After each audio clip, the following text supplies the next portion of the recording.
Beneath the streets of Cincinnati, there are tunnels, finished tunnels with platforms and passageways built to carry thousands of people every single day. They have never carried a single passenger, not once. Not on opening day, because there was no opening day. The concrete has been sitting in the dark for over a century, and today Cincinnati is home to the largest abandoned subway tunnel system in the entire United States. That is not a ruin left over from some ancient ambition. That is infrastructure that was designed, funded, partially built, and then simply stopped. The question worth asking is not just what went wrong, but what kind of city believed it needed a subway in the first place, and what that belief cost when the follow-through never came. To understand the promise, you have to go back to the early 20th century, when Cincinnati was a serious industrial city with serious urban problems. The streets were congested, the streetcar system was aging. The city was growing in ways that required faster, more reliable movement of people across its hills and valleys. Cincinnati's geography is not forgiving. The topography cuts the city into distinct neighborhoods separated by steep ridges and creek valleys, and getting from one side to another by surface transit was slow and unreliable. Other American cities were building subways. Boston had opened one. New York was expanding its system. The logic seemed obvious. Put the trains underground, away from traffic, away from the hills, and the city moves faster. Cincinnati's planners looked at that logic and decided to act on it. The plan called for a rapid transit line running roughly north to south, connecting major population corridors. The vision was a modern, efficient city that could compete with its peers. There was also a structural opportunity that made the project feel almost inevitable at the time.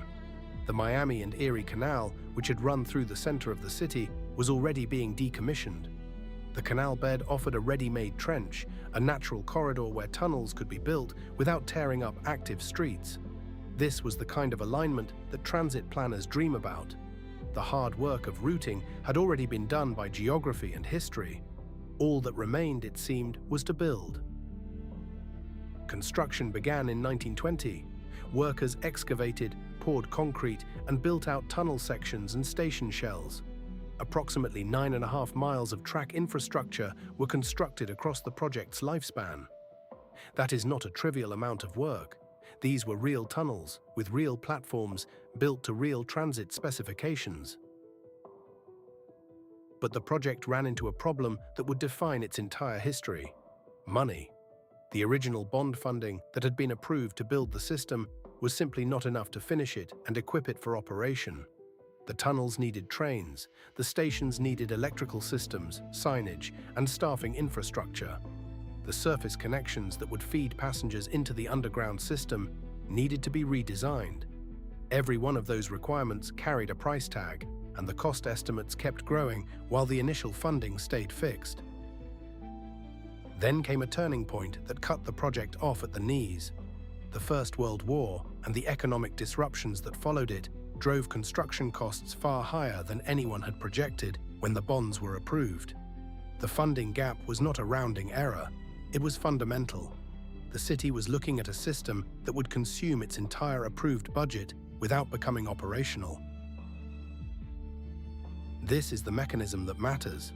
The tunnels were not abandoned because planners gave up, or because the city decided it did not want a subway anymore. They were abandoned because the financial model that justified the project was built on pre-war cost assumptions, and the war destroyed those assumptions. The gap between what had been approved and what was actually needed to run trains became impossible to close politically. Going back to voters for more money, after already spending heavily on a system that had not moved a single person, was an extraordinarily difficult ask. So the city did what cities often do when caught between sunk costs and political risk. It paused, and the pause became permanent. Over the following decades, the tunnels sat. Proposals to revive the subway surfaced repeatedly, and repeatedly went nowhere. Each revival attempt faced the same compounding problem. The longer the system sat idle, the more expensive it became to bring it up to contemporary operating standards. The infrastructure that had been built was not being maintained for active service. It was simply sitting there, slowly aging. By the time serious 20th century revival studies were conducted, the cost to complete and operate the system had grown to a scale that made the original funding gap look modest. The cost to Cincinnati was real and measurable in multiple ways. First, there was the direct financial loss. Bond money had been spent on construction that produced no return. Taxpayers had funded tunnels that no one could use. Second, there was the opportunity cost. The canal corridor that had been turned into a transit right-of-way was no longer available for other uses.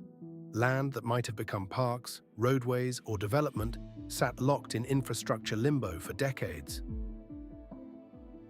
Third, and perhaps most consequentially, Cincinnati's transit trajectory diverged sharply from cities that had completed their systems.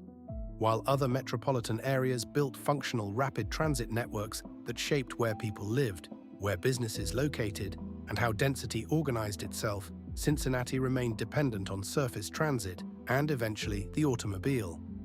The city's development patterns in the mid and late 20th century reflected that dependency. Suburban sprawl followed highways rather than rail lines, in a pattern that would have looked different had the subway ever opened. It is worth pausing on the counterpoint here because the honest version of this story requires it. Some analysts have argued that Cincinnati's population and density at the time may never have supported a heavy rail subway financially, even if it had been completed. The ridership projections that justified the project were based on a city that was expected to keep growing rapidly, and Cincinnati's growth slowed considerably in the mid-20th century. A completed subway might have operated at a loss. That uncertainty is real and should not be brushed aside. What can be said with confidence is that the decision to stop was also a decision to lock in a particular kind of city. Whether a completed system would have performed well financially is genuinely unknown. What is documented is that the incomplete system produced a certain outcome. No passengers ever rode it, the investment was lost, and the city organized itself around modes of transport that the subway was intended to replace. Today, slightly more than 2 miles of those original tunnels remain intact beneath Cincinnati's streets. The rest were demolished over the years as surface projects required the space above them. The surviving sections are occasionally opened for tours, and they attract visitors drawn to the specific texture of a place that was built for one purpose and has served an entirely different one, which is to say, no functional purpose at all. The tunnels are genuinely striking. The platforms are wide, the concrete is solid, and the scale of the spaces makes the original ambition legible in a way that no document quite captures. Standing in one of those stations, it is possible to see exactly what Cincinnati was trying to build, and to feel the distance between that intention and the outcome. The lesson embedded in Cincinnati's subway is not that cities should avoid ambitious transit projects. It is something more specific and more transferable. When a major infrastructure project depends on cost assumptions that have not been stress-tested against realistic risk scenarios, the funding gap that emerges mid-construction can be more politically destructive than the cost of simply not starting. Cincinnati had the corridor. It had the political will, at least initially. What it did not have was a funding structure that could absorb the shock of wartime inflation and complete the project on the other side. A workable alternative would have required either a contingency fund large enough to cover cost overruns of the scale that actually occurred, or a phased construction approach in which each segment could be brought into service independently, so that the city was generating some operational value while completing the rest. Neither of those things happened. The project was treated as a single deliverable, and when the money ran short of that single deliverable, the entire investment went dark. What sits beneath Cincinnati today is not a monument to civic failure in a simple sense. It is a monument to the specific failure of underestimating the financial fragility of large infrastructure commitments. The tunnels are there, the ambition was real. The gap between ambition and execution was a funding model that could not survive contact with history. And the adjacent question, the one that naturally follows from standing in those empty stations, is how many other cities are currently building infrastructure on cost assumptions that look just as solid today as Cincinnati's did in 1919. Visual reconstructions are illustrative. Facts and interpretations are based on the sources listed in the description.